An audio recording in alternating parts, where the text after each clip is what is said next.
history practices. We are hoping that this exhibit will educate people, will generate discussions based on facts, and will possibly change some minds and hearts in those who haven't taken the time to educate themselves to the true reasons this racial problem persists. I think it's important for all of us to remember that we're all making history right now.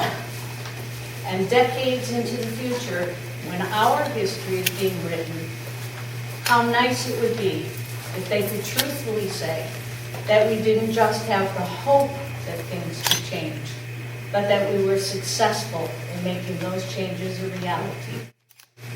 When this short program is over, I would like to request that the family members be allowed to view the exhibit first before we all rush down there.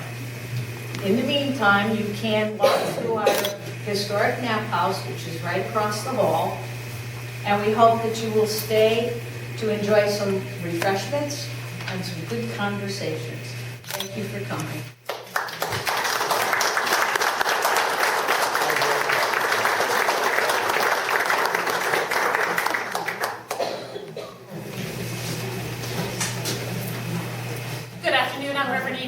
Pastor of the Congregational Church in town. I am honored to be here today. Let us pray. Divine One, blessed be the connection of our lives through your magnificent creation. We call on you to join us in this place as we celebrate the opening of this exhibit, The Black Lives in New Milford. Make space in our hearts to learn afresh of the history of our town as it is revealed more deeply. Give us ears that are open to learning both what historians were able to uncover and also what our Black brothers and sisters have had to say about their lives here. Bless this exhibit, O God, and bless the transformations that come from it in this precious place, in this precious time. Amen. Amen.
Rausch, I'm the curator, and I'm very overwhelmed right now, and all I can say is just wow.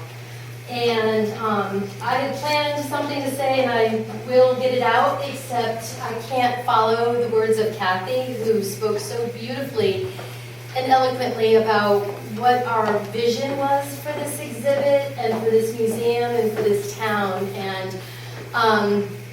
And so I'm a little choked up right now between after her beautiful playing, but I will try to muster through and try to explain a little bit about the vision, but I'm not going to keep you here long because I know you want to see the exhibit and it's worth seeing. And so when this exhibit has been in the making for about a year, and we formed a special committee of community members and board members and other people in the community to make sure that we told the story correctly. We did a lot of research, and I think we've done a really good job. There might have been a few mistakes and errors along the way, but we're human, and we will always try to correct those.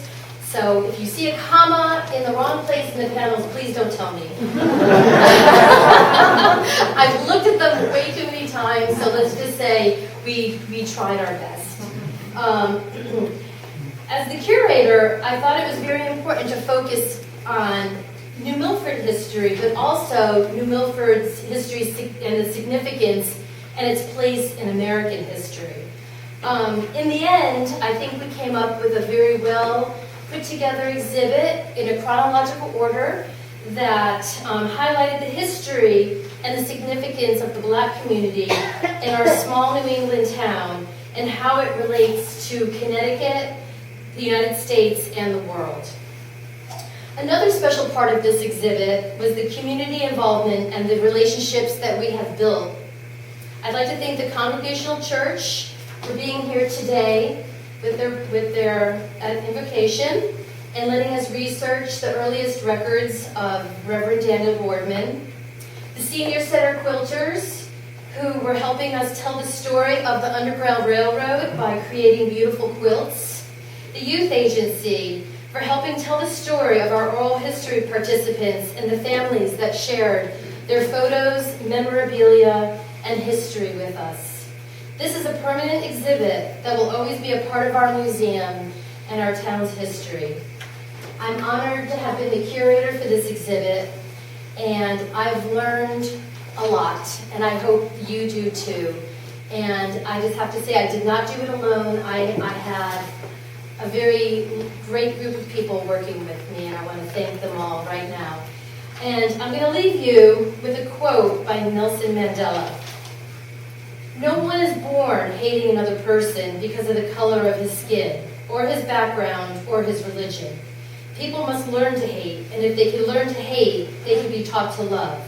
For love comes more naturally to the human heart than its opposite."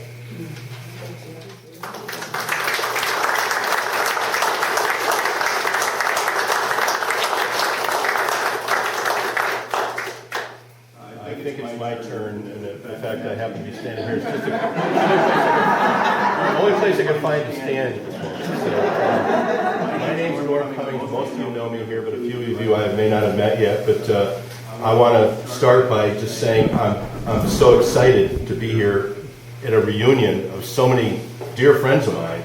Many of you who I haven't seen in a long time.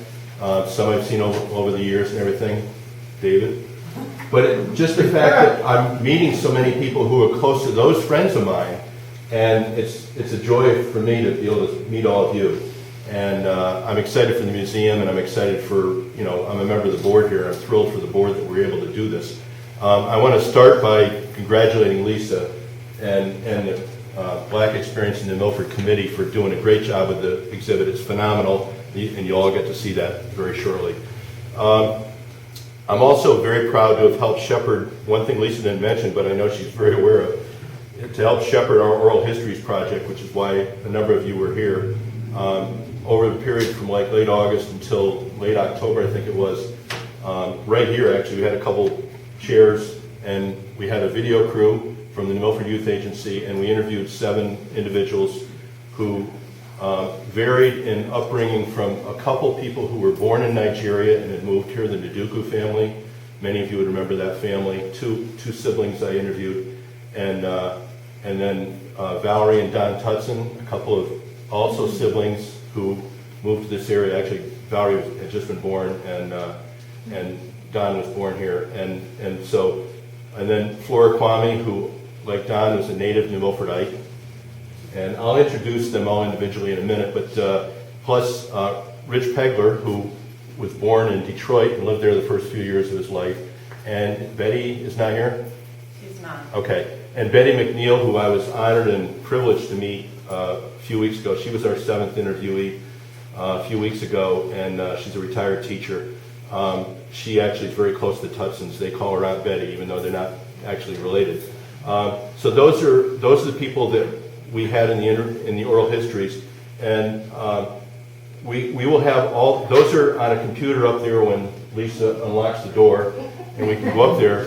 What we have is a trailer, which I'll explain in a second. A young man named Dylan Hydet created, which shows portions of the videos, and that will be on.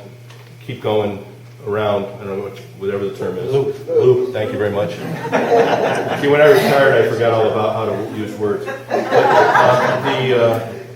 the actual all the oral histories are on the computer, and you can view those if other people aren't in line to do the trailer or something like that. But we hope to have those all on our website and posted on YouTube by next Sunday or very shortly after that. So you all can see it. Everybody who couldn't be here today can see it, and hopefully the world can see it. So, on that note, I want to introduce, and I already mentioned them, but basically the MVPs of the project, honestly, I believe, have been Stacy Kabasakalian, who I'm very sad to say, a very dear friend of mine. She just doesn't feel well today. She's okay, but she just doesn't feel well, couldn't be here. She's a very caring supervisor at the New Milford Youth Agency, has been for decades, and she is the supervisor for the Youth Agency's video crew. And on that note, I will introduce, if he will step out in front. Dylan Hydet down there. Step out a little further, please.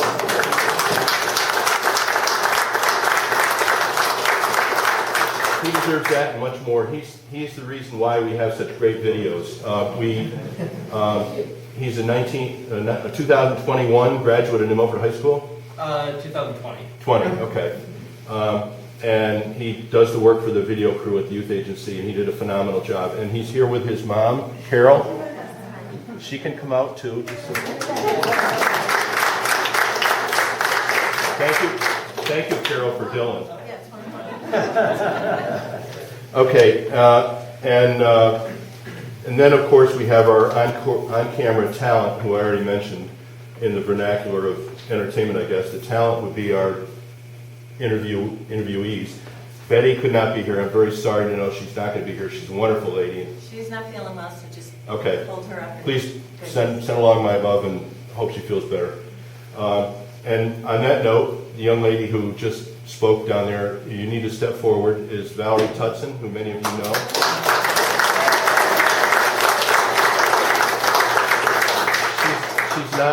It's not unusual for her to be introduced. She's well known around the world in a lot of places as a storyteller. She's just a fabulous treasure.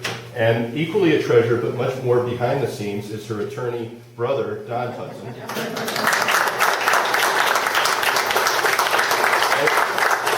I should have said the treasure, who now is maybe sleeping, is Joya, who is it technically correct to call her your foster daughter, Val? Yes. Okay. Joya, whose foster daughter, Joya, she's 2.5 years old, so thank you for, I hope I get to talk to her before she leaves. And then Flora Kwame, please.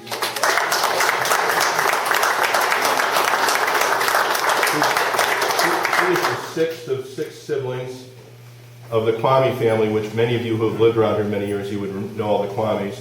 And Flora retired a few years ago after many years working in a couple of different professions in the area, and she's still very active in the community, volunteering at the senior center and a couple other places. So it was fascinating. She and Don are the two who lived here from the time they were born, and so it was nice getting the diversity. We have Rich Pegler.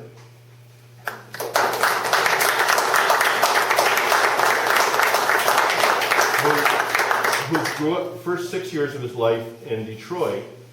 By the way, Betty Mcneil grew up in Charlotte, and so we have people from Charlotte, Nigeria, Detroit, and a little bit from New York, sort of. So we have people from a lot of different places, plus a couple of natives.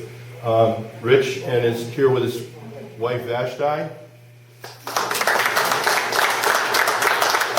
And almost on that note, I'll mention that both Valerie coming from Providence and Rich and Vashti from Cortland, New York, had 3 to 3.5 hour drives to get here today. So really appreciate them being here. And unable to be here today are Felicia and Azawiki Nduku, and you know, as profound as all the other stories, there's when you watch the videos for when you get to and you want to sit down and watch them, for those of you who were around many years ago, Azwiki's, that's his Nigerian name. His name was Henry when he was living in town, Henry Nduku. The first 10 minutes or so of his interview, he basically explained the story of he and his sister Felicia, who's a couple years older, and their brother Maurice, when they left Nigeria during the Biafran Civil War, when we were here in the United States comfortable reading newspaper accounts and seeing on TV about how horrible it was in Nigeria. They lived it, and they came here as young children without their parents who were here. The mom was there, she sent them on their way, the dad was here. And so their story, they didn't know how to tell time, they didn't speak English, you know, nothing. And so their account, and by the time they got to be high school kids, they're all academic and sports stars and everything else. So their stories are really interesting too. Okay, summing up, the best thing I got out of all that, and I'm sorry I'm taking so long, it's, I tend to do that, I think I inherited that from my brother. The best thing I got out of doing it all, other than meeting people and getting to see other people, is the fact that all those people who have shared a black experience in New Milford, there were some downsides to, there were anecdotal things that they weren't happy about, but for the most part, all 7 of them have had a wonderful experience living in New Milford, found it a welcoming and safe place. And so that was basically covered most of the second half of the 20th century. And I hope it's still as good for the blacks who are living in New Milford now. They find it as good a place, and for a lot of other races that live here. And we keep it going. So on that note, I want to thank all of them for helping me have a great experience and for being here today. So.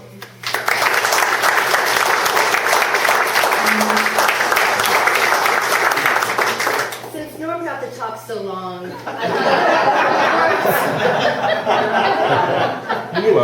tried to go fast. I just thought I would be amiss if I didn't have my committee stand up, because again, I can't take the responsibility for myself. So I think you all need to recognize who the committee was.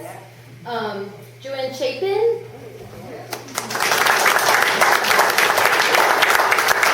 David Cohen. Lynn Cummings. Our curatorial assistant, Anna Fossey. Deborah Freeman. Anita Reagan. Ray Dunbar Smith. And Kathleen Zuris.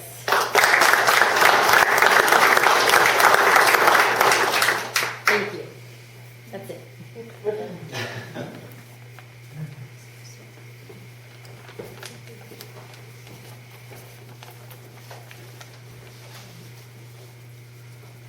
Swing low, sweet chariot, coming for to carry me home. Swing low, sweet chariot, coming for to carry me home.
words of "We Shall Overcome," which I think is appropriate.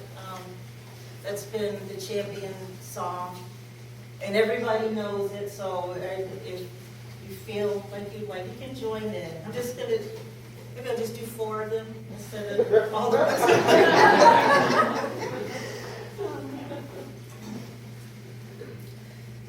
We shall overcome. We shall overcome. We shall overcome someday.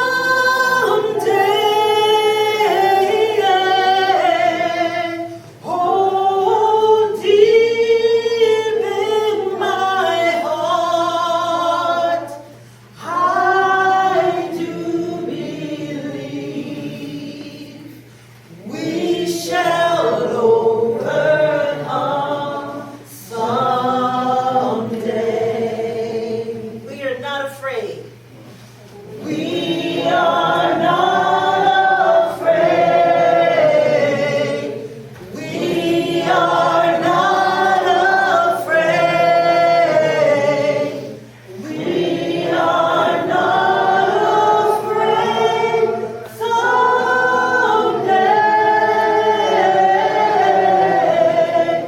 Oh, deep in my heart, I do believe we are not afraid someday. The truth will make us free. The truth will make us free. The truth will make us free someday.